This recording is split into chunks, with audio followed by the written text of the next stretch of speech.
Hey guys, this is just another video for the apps that we're going to be using for worship. So previously I've said that we need to get Chrome browser, but if you are a iPhone user, I've noticed that you can just use Safari browser and it opens it up the same.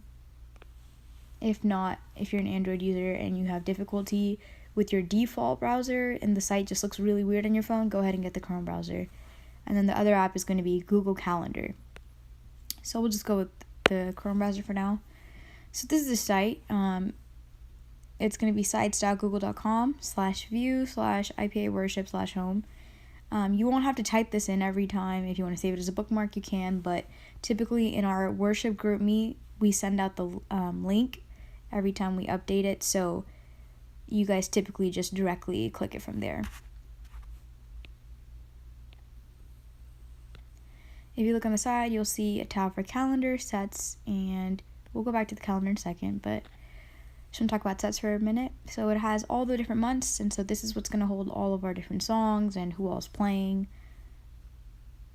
If we go to a past month, you'll see that this is how this site will be used. So it'll have the lead for the week, everyone who's going to be singing, all the musicians, and then the songs. Typically, sets will be posted by Thursday. That's our goal, to make sure everyone has enough time to prepare. For the months that are yet to come, you'll see that they're blank. I will be filling this in as availabilities are made known. So I typically plan for a whole month. So for example, March, I would fill this all in this month itself, all the way to the very end. That way you know if you're singing or not on whatever day and week. That's why it's important that your availability is updated as soon as possible, so that this whole planning thing can be a lot easier. And another feature that's new from compared to last year is there's the ability to search the whole site. So if I want to know the last time a song was sung, I could just type it in. So let's just do "What a Beautiful Name." If I did that, I could see all the times that it's been sung. This could help for those who are leading, to see what songs can go well together, or just to know when the last time it was sung. So this is just one example of when we sang it, and you'll see it right there. And again, if you just hit the side, it'll show it's from 2017, if we are that far into the year this year.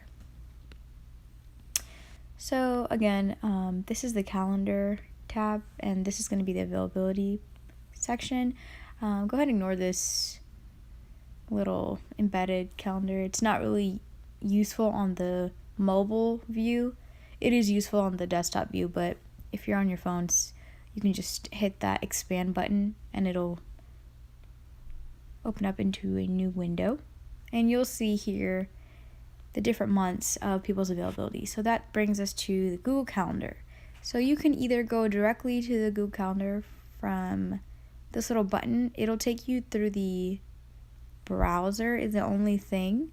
You can still go ahead and add your event on here, or if you go back, you can just minimize it and go to the app itself. So now we're in Google Calendar, and you guys can see the different months. So let's say I needed to add a day that I'm not going to be here.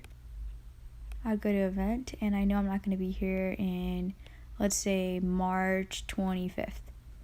So you can either leave the time or you can just hit all day, doesn't matter. What does matter is the fact that you are adding this event to the worship availability calendar. So you might have 10 calendars listed here, all in those little different colors. So for example, this events calendar is one of my personal calendars. So if I add my not available event into this calendar, it will not be seen by anybody in the worship team, so therefore it's not useful, right? So make sure whenever you do that event day, it is under the worship availability calendar. This has been made accessible to everybody. If you don't have it, let me know. And what we're going to do is add a title to this event. And you're just going to do NA, not available, and your initials. And you'll just hit done, make sure everything's right, save, and you'll see it's been added here. To make sure it's been added to the site so that everyone can see it, you can just go back and you'll notice that if I hit, let me refresh this.